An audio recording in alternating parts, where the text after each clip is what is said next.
Hello, and welcome once again to a deeper Christian experience. Today I'm going to give my personal testimony. Got a little bit to say about it afterward, but that's what I'm going to go through today, just so everybody knows how it is that I came back to the Lord. So, about 7 years ago, I was not serving God. Okay, I had grown up in the church. My parents had taken me to church all my life. My dad used to be a pastor and preached.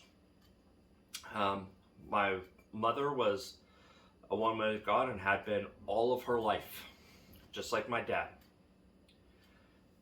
Now, I grew up loving God. I grew up in church. Obviously, like some kids, sometimes I just wanted to stay home and watch TV, do that kind of thing.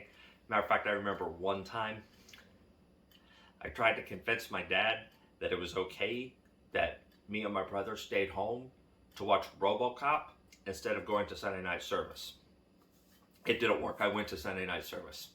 He convinced me that the things of God are more important than small trivial things on earth. And he was right. I didn't really need to stay home to watch RoboCop.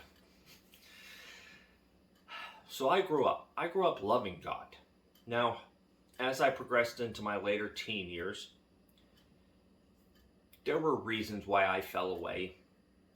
And at some point we'll discuss those and go over those, and so that hopefully some of you can overcome those reasons as well. Know that you're not the only one. But I did walk away. I spent most of my life after high school, before I came back to God, fairly aimless, and to be frank, with no real purpose or point. I tried college right out of high school, but again, I had no real goals toward that. It was just me figuring everything would work itself out down the line somehow. It didn't. I ended up dropping out in my junior year. Then I joined the military for a while. That gave some purpose, as the military does, but it was the Air Force, and even though I enjoyed parts of it, most of it I did not care for. I did not enjoy my 6 years in the Air Force. But again, I had worked since I was 16. I had worked since then, with only a few moments of unemployment where I had to find a new job or something else. But for the most part, I always worked. So, fast forward a little bit, I get out of the Air Force, I come here, I'm personal training people, feeling pretty good about myself. This was clearly a while back because I do not have a personal trainer body or physique anymore. But I met my wife. Shortly thereafter, she became pregnant with our first child. We were not married at that particular point in time. And that's okay. That's where I was. I'm not going to say it was right, because it wasn't. But at the same token, I was called back to God where I was in my life. Not where you think I should be when I got called back. I was just called back. So she's working at a restaurant, managing it. I have a job, but I'm personal trainer, and I did some part-time work at Home Depot at nights while trying to raise our kid. So I would oftentimes make trips for her for the restaurant, going to the chef store or various other places to pick up things that they need to run it. And this is a frustrating thing to do, but it was whatever. And this one particular day, I remember, I was driving to drop some stuff off at the restaurant for her. And there was this road crew working out on a sidewalk, 3 or 4 guys, maybe 5, working, trying to get into something. I couldn't tell what. So I go, and I remember these words playing in the back of my head. My father had told them to me when I was a kid. And my grandfather had told him, usually around the teenage years, early 20s, if you ever need a job, go to a construction site. Most of the time, they will hire an individual who's just coming out looking for work and who shows they are willing to work. Go ready to work, and there's a good chance they'll end up giving you a job. So I pushed those thoughts out of my head. Second time that day, drive past, push those thoughts out of my head. Third time, okay, I'm looking at this company and making another trip there, and these are hours apart, okay, these aren't back-to-back trips. And I think to myself, okay, if this crew is still here on another trip and I have to do another trip, then I will stop and ask. I was just telling myself this. I don't really think I was telling God, although I do think the words were playing in my head because of God. Okay? So I go, and lo and behold, I have to make a fourth trip that day. So I stop on that fourth trip. I drop off the stuff. Then as I'm swimming back, I swing into a parking lot and I walk up to them. And I just ask them if they're hiring.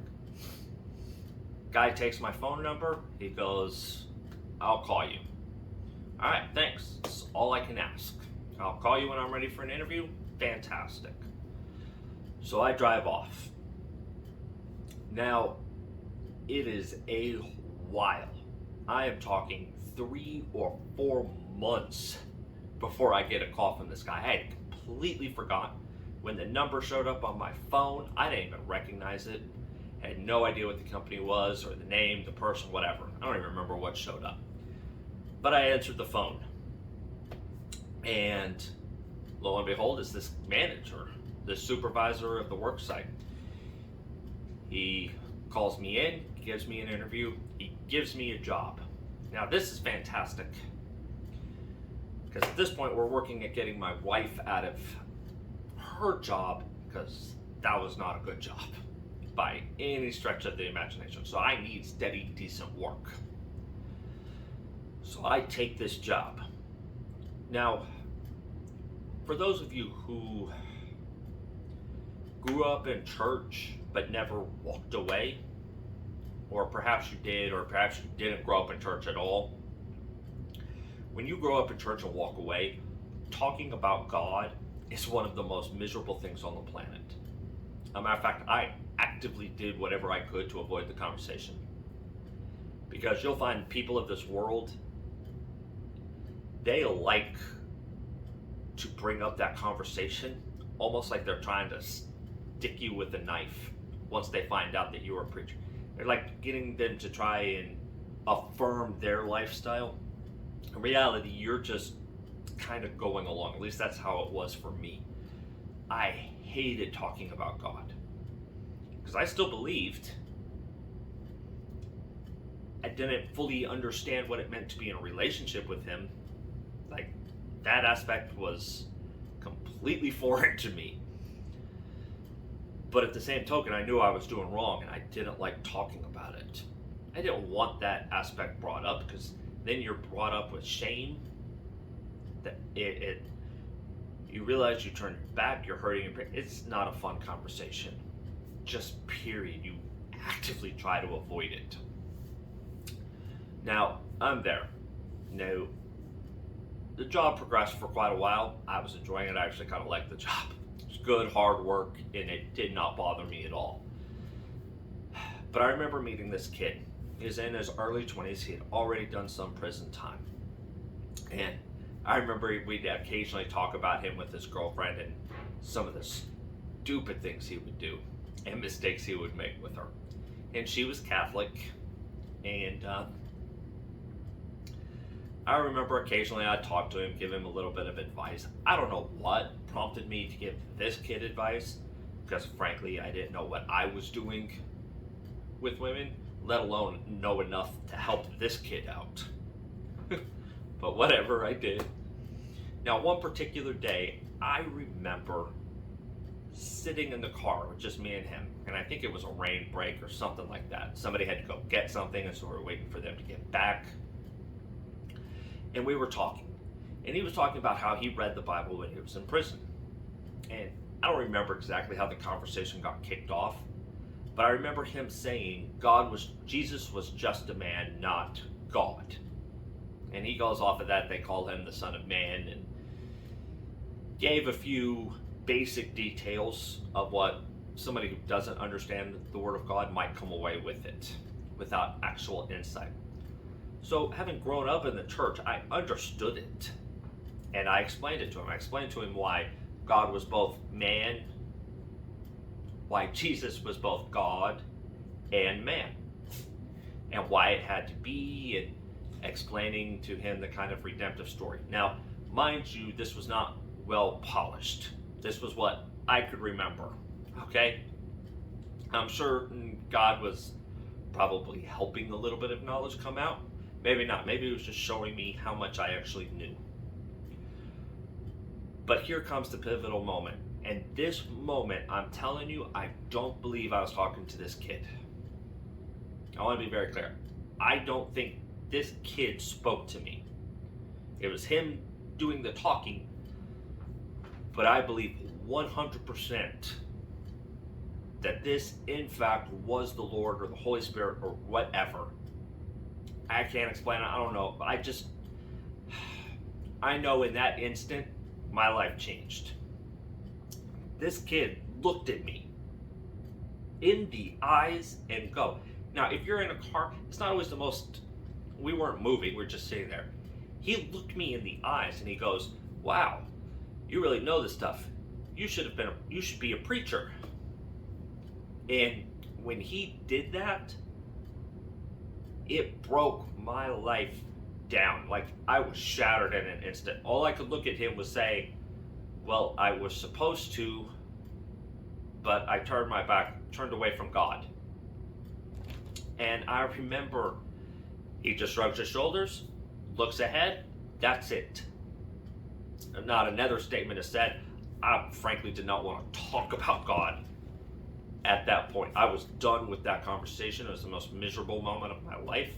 I'm good. But I remember him saying that.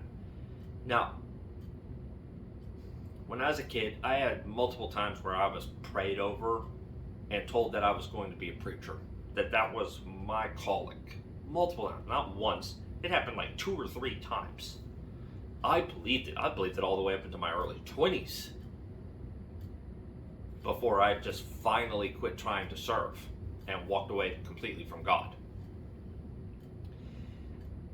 But in that moment, all of it came flooding back.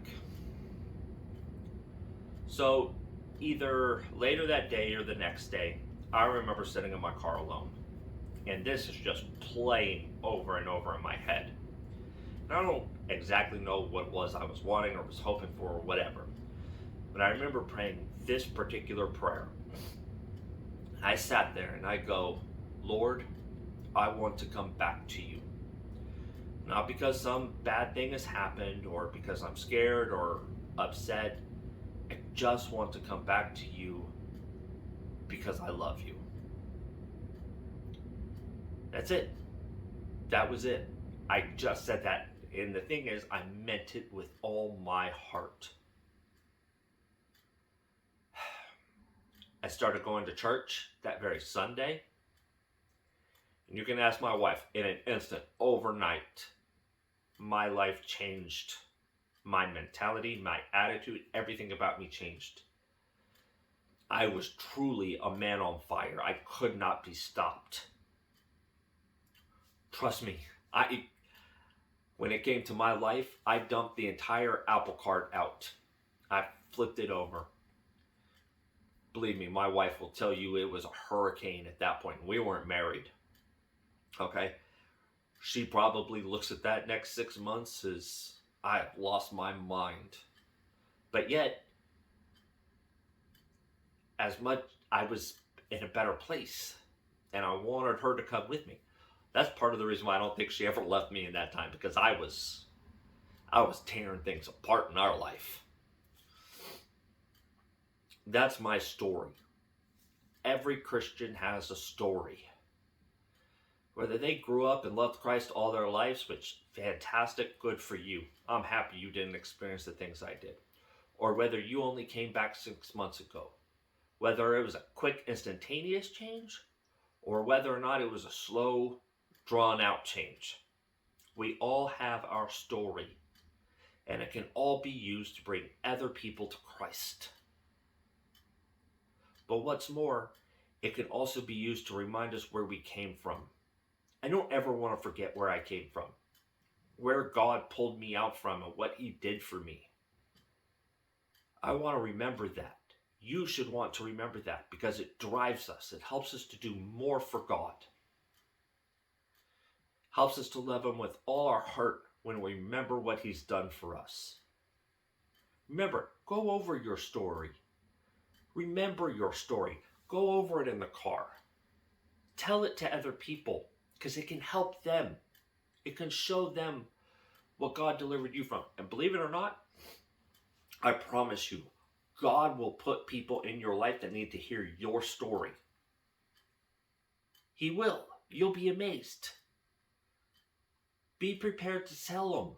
Don't embellish, don't lie. Just tell the truth as best as you can remember it. The path God led you on. That's my story. If you want, leave your story in the comment section below so that others can read it. I love you guys, and I'll talk to you later. Bye.